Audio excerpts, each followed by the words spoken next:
What's going on? It's Deepcovertv. It's your boy BD. I'm here right now live today with one of the top producers, songwriters, artists right now from Baltimore, Maryland. The kid, no other than Mr. J. Oliver. It's going down. We're about to get the whole full interview. You already know how I do. Peace. Hold up, wait a minute. Y'all thought I was finished? Fuck you mean, boy? I spent 1,000 on these motherfucking jeans, boy. So much money, got it busting out the scenes, boy. You got my old bitch, took my new bitch out your dreams, boy. What the fuck you mean, boy? What the fuck you mean, boy? I spent 1,000 on these motherfucking jeans, boy. So man, I'm one of the greatest from Baltimore, one of the top producers in the industry right now, man. Mr. J. Oliver. Appreciate that. You setting the bar right now for a lot of people. You know, just working hard. You know, never really thought it would get to this point. I mean, we worked to get to this point, but it never hits us until it actually happens, and then you're like, damn, like this is what I work for. You know what I mean? How is it hard? I don't know all that stuff at one time. Like, it's like being an artist. It's like once you. It is. It's real hard. Like, I'm not even gonna sit here and say that it's not hard trying to work on my projects and trying to get done other projects at the same time and record myself, making my own music, writing my own music. It's stressful, very stressful. To where though I need to take trips to Miami sometimes and even come back home to see family. Because it's definitely hard. So what do you consider your door opener for you? What opened the door for you? I think the door opener had to be when Los gave my track to French Montana, and it got on the album. That was a door opener for me, and then that was like my first major album placement, and it just showed me that all things is possible. That was that Baltimore love right there. Yeah. Well, we talking about Baltimore. What part of Baltimore you from? I'm from Middlewest Baltimore County. Yeah. Is it hard, basically coming from Baltimore to actually get into the industry? Like being from Baltimore, even though like I was raised out there in the county area, like I still came to the city because that's where all the fun was at. You know what I'm saying? So it was like I built mad relationships out here, you know, and it was kind of hard. You know what I'm saying? I was interning down Above Ground Studios. I had a dude down there named CR, the show, and, you know, he used to hate on me a lot, tell me I would never make it, tell me I wouldn't be anything, tell me my beats sucked. So, you know, it was definitely frustrating, but, you know, coming out of Baltimore is like coming out of any city. You know, everybody wants to be that one to come out of their city. So, you know, sometimes the love is fake love or it's not really shown. So, you know, it's like one of them things where you just brush it off and just do you. You know what I mean? And that's basically what I did. So was your friends and family members, were they very supportive of you? My mother was very supportive of me. My father wanted me to go get a job. You know, my little sister, she was very supportive of me. You know, I think, you know, it really doesn't matter who supports you as long as you support yourself, you'll gain support from others.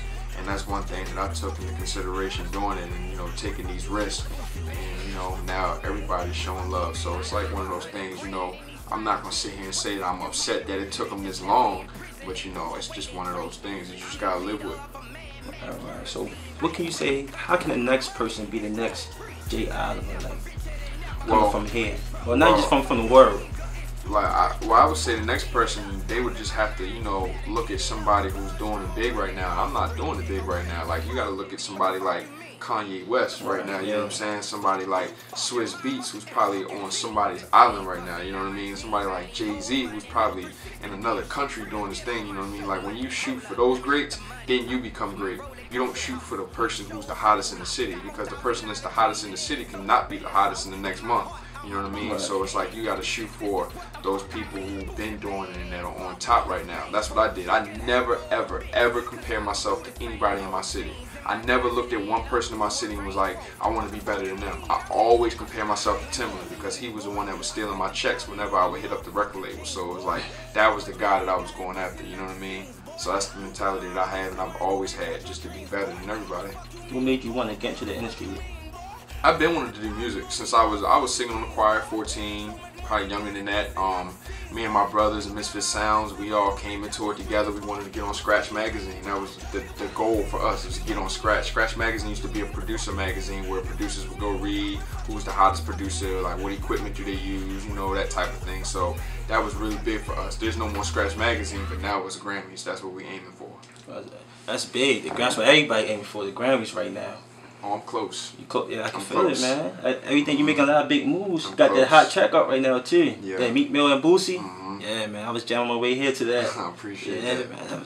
What inspired you to make that track though? Yo, honestly, like I'm an artist as well, so I know one of my advisors that came to the studio one day and he was like, Jay, you need a hit. I'm like, I know. He said, no, you need a hit for yourself. I said, I know. He's like, so you need to figure out how to come up with a hit for yourself. And I'm like, I know. So what I did was I told him, I said, yo, I'm gonna find the song that's most popping in the club right now. Like, let's analyze what song is the most popping in the club right now. And what song is it? Dreams and Nightmare. Because Dreams and Nightmare has been on a 2-year to 3-year run because it gives you energy, you know what I mean? So one thing for me is I like to perform on stage, so I needed a track that had that same energy, that same feel to make people really just want to turn up, to make people angry and just want to go, go, go. Like that's that turn up music, you know what I mean?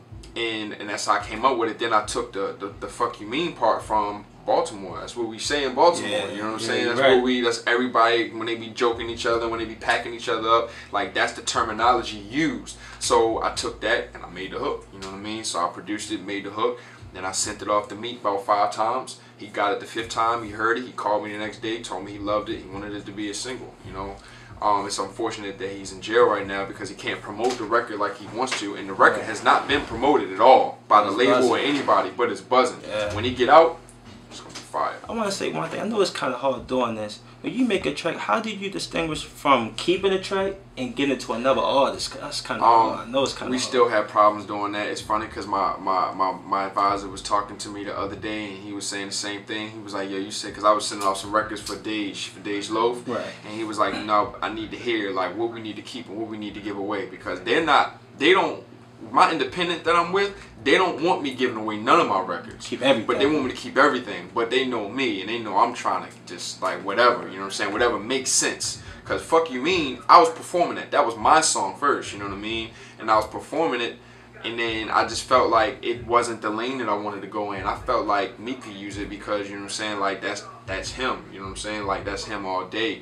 And I'm a big fan of Meek's. So like I was like, man, Meek, this song beats Meek all day, you know what I'm saying? And that's why I like to get in the studio with artists, because when I'm in the studio with them, I can express my idea and then we could build off of that versus me just sending them something, you know what I mean? I just got lucky. I sent him something, and out of like millions of emails that he probably receives, he picked that email and he changed my life. So I appreciate Meek for that, and all of, you know, MMG and Atlantic Records.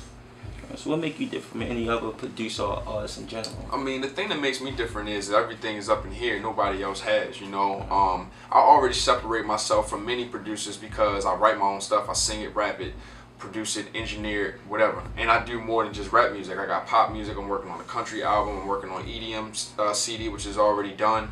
I'm doing movie scores, I'm about to do a TV score. Like, it's just mad stuff that separates me from everybody else. And like, a lot of people can't do what I can do. And I get the bitches, you know what I'm saying? You know what I mean? Like, the image is everything, you know what I'm saying? So it's like, it puts me out in the front of everybody else. Yeah, man, guys, you be at the party every day, Jay Oliver, Jay Oliver. Is that experience, like, do it give you a thrive, give you a thrill? I mean, when you go to the club and everybody know who you is? It used to, but then it's like, you gotta be careful, you know what I'm saying? Right. Because then it's gonna be people in there that are looking at you crazy or don't like your success or want to see you fall. So it's one of them things where you just gotta be careful, and it's almost nerve-wracking. Like, if I'm not in there with my peoples, then I don't really want to be in there at all, you know what I'm saying? Because I'm all about being safe and making sure everything is okay when I step in environments. Like, I used to go places by myself. I can't do that anymore, you know what I'm saying? So, you know, life does change, you know what I mean? I'm not even at the peak of where I want to be at, and it's already changing, and I can feel it and see it. So do you have a significant other? Do I have a significant other? Yeah. No, but I mean, you know, that could all change one day. That's another thing hard to balance as well, because you can't tell if they really for you or they just added the money. Yeah, I mean, but you pretty much can have it. Yeah, you can pretty much have an idea. Me, I know, I got a thought detector, so I know, you know what I'm saying? Like, I already know. Like, I done been through it. I done seen everything. I done been in every situation, so I know if a girl is here for me or if she's not here for me. I will say this: as you come into success, you start to meet different women, and women that you haven't really met before, and those are the ones that you really want to stay away from. And be honest with you, like, I ran into a lot of strippers, you know, and I have nothing against strippers. You know, they about their money, but they gotta make that cash. Some of the way of their thinking is not for certain people. You know what I mean? It's kind of off. You gotta keep them at a distance. You know what I'm saying? Keep them over here. Keep the good girls over there. Yeah, I had a hometown girl from Baltimore. I mean, we're not together anymore. I broke up with her guess in 2011, 2010, but you know, it didn't work out. She was a good girl, you know what I'm saying? Like, she was an amazing girl, actually. It was me that messed up, you know what I'm saying? Am I upset about it? No, I had to move on with my life, you know what I'm saying? Like, I found other people that actually fit that position. You know what I'm saying? Like, as is there a significant other? No, there isn't, but it's a possibility. You know what I'm saying? Somebody up next. So, you know, everything is good. So what's next for you? Working on my project. I got about 40 songs recorded. Working on a lot of different projects. I'm getting hit by a lot of different publishing companies. I got a track on Raheem Devon's album that's coming out. I'm trying to get that Grammy on the R&B circuit. Working on a whole new genre of country music, which is different. Nobody's heard anything like this. I'm working on Trader Truth's album. I got about 6 on his album. A couple tracks on there. One with T.I., Nipsey Hussle, Lil Bibby, Yo Gotti. So, you know, just different projects, man. Trying to juggle it all. Anything you want to say to the people before we get out of here? Man, I just love my city, my hometown. We up next. I mean, talent's been here, and I'm just glad to see that the city is doing what it does, man. And I just pray that everybody can, you know, reach that destination that they have set for themselves, man. And anything that you want to do, anything that you want to be, write it down every day. It's going to come true. And just like that, it's Deepcovertv. It's your host, BD, and we is out. Peace. I put that on my mama. I'm getting paid. I'm in a. Yeah. I put that on my mama. I'm getting paid. I'm in the hood every day. Nigga born the rings. You read them choppers going off. You know what? Make the shit do that. With the pan, with the choppers, make the pan. What? Chip the choppers with the pan, one left, okay. The left right joint. Yeah, I put that on my mama. I'm getting paid. I'm in the hood every day. Nigga born the rings. You and them choppers going off. Them choppers bang. Them choppers bang like an opera. I make them sing. I said I put that on my mama. I'm getting paid. I'm in the hood every day. Nigga born the rings. You and them choppers going off. Them choppers bang. Them choppers bang like an opera. I make them sing.